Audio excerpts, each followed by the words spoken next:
Because making something disappear isn't enough. You have to bring it back.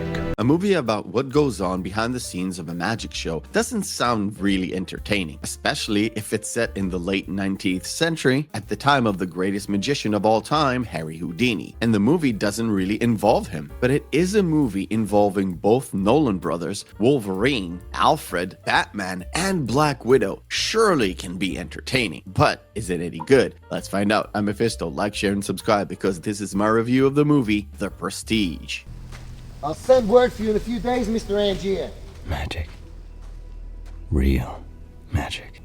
The Prestige is a psychological thriller directed by Christopher Nolan and written by Nolan and his brother Jonathan. It is an adaptation of a novel by the same name written by Christopher Priest. Christopher Nolan was contacted about the adaptation of the book all the way back in the year 2000 while he was on a publicity tour of the movie Memento. He read the book and loved it, but he kept getting sidetracked by other projects and the script writing was delayed. Fascinated with the novel, he gave it to his brother Jonathan and asked for his help finishing the script, and he intended on working on the project before even Batman Begins started production. But yet again, he got delayed. When shooting wrapped for that movie, both him and Jonathan were still working on the script as pre-production started rolling around. And the interesting part of it all is the casting, because initially Nolan wasn't really interested in Bale playing the role of Borden. It was only after Bale read the script and was really interested that Nolan proclaimed that he was always meant to play that role.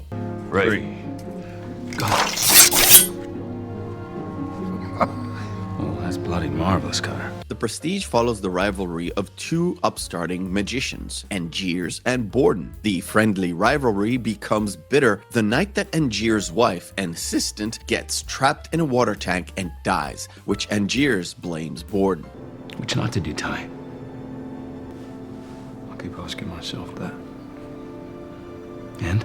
Up until that point, the rivalry was mostly consisting of outdoing each other with magic tricks and trying to conquer the hearts and minds of London's patrons in 1890. Both magicians rely on their engineer and friend, John Cutter, who acts like a father figure or a mentor for the two, helping both separately to develop their own tricks. Go and see that show, and whichever one of you can tell me how he does the goldfish bowl trick gets the prize. After the rivalry gets more personal and bitter, both men sabotage each other to the point of maiming each other, until Borden comes up with a trick so good Angiers and Cutter cannot figure out how he does it, which puts Angiers on the back foot and pushes him to do things he would never otherwise do. It's what a good trick costs, Angier.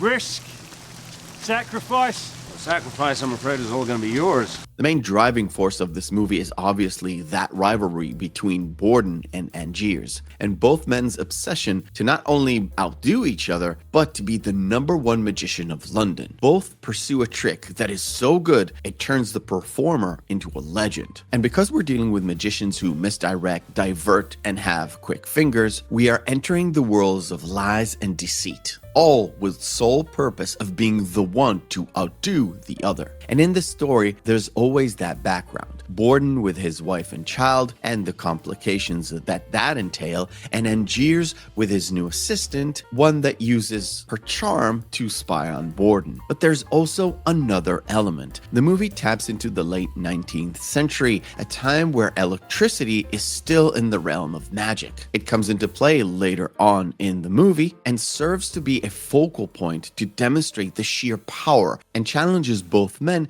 to see how far will one go. Have you considered the cost of such a machine? Price is not an object. Perhaps not, but have you considered the cost? I'm not sure I follow. Christopher Nolan, whether he knew it or not, hit the mark on the casting. Hugh Jackman got a chance to show us a little bit more range in a year where he had 6 projects coming out. But this is after he was primarily considered an action star with the X-Men movies and Van Helsing. And yes, I did not forget Kate and Leopold. In this movie, Jackman gave us one of his most dark performances because the movie isn't really lighthearted and fun, it is very cynical, and Jackman matches that tone with Angiers. His notebook reveals that he never had the life that I envied.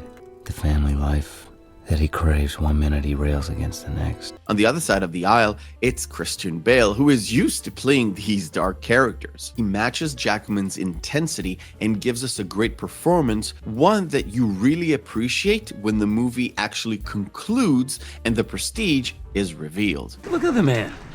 This is the trick. This is the performance. Total devotion to his art.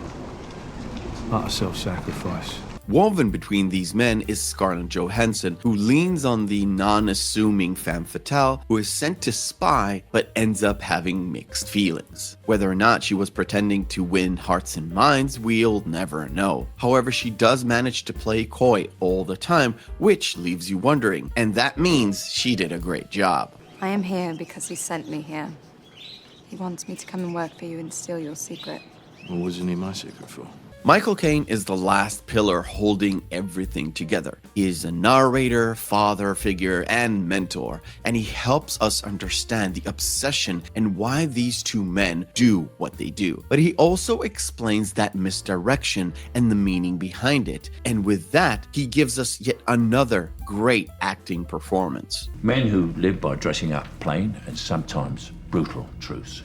To amaze, to shock. The Prestige is a movie that I've not watched in the theater, and I'm sorry I didn't. There's something about it that makes you sitting in the dark that helps enhance the viewing. But it's not just the dark. It is watching with large crowds and could have made those mini reveals during the story to make the crowd go ooh and ah, creating the same effect as you would see in a magic show. Much like a movie that has 3 acts, a magic trick does have 3 stages. The pledge, where you lay down the foundation and letting the audience explore the characters and the story. The turn, when you take something away and put your characters in a dangerous position. And the prestige, when you bring it all back and show us what happens and reveal certain things to create the applause. And the movie Prestige is built just like that, as Nolan, with his directing and writing, shows us a magic trick to wow us. So I will highly recommend you pick up this movie to watch, because this is a dark psychological thriller that plays on your mind and makes you look the other way while Nolan shuffles the deck right underneath your nose. It's got great acting with the main characters and even the supporting cast, including Rebecca Hall, Andy Serkis, and David Bowie, and a beautiful recreation of old London in an LA backlot. But what's more important to me is that you get a movie with a surprise ending that will leave you wanting to go back and re-watch the movie to find these little breadcrumbs that lead you to appreciate the movie even more. Did you find your answer? Our answer. Cutter, I haven't looked yet. I wanted you to share this. I already know how he does it, Robert. I thank you for watching, and remember, hope is a good thing, maybe even the best of things, and no good thing ever dies. I'll see you on the next video.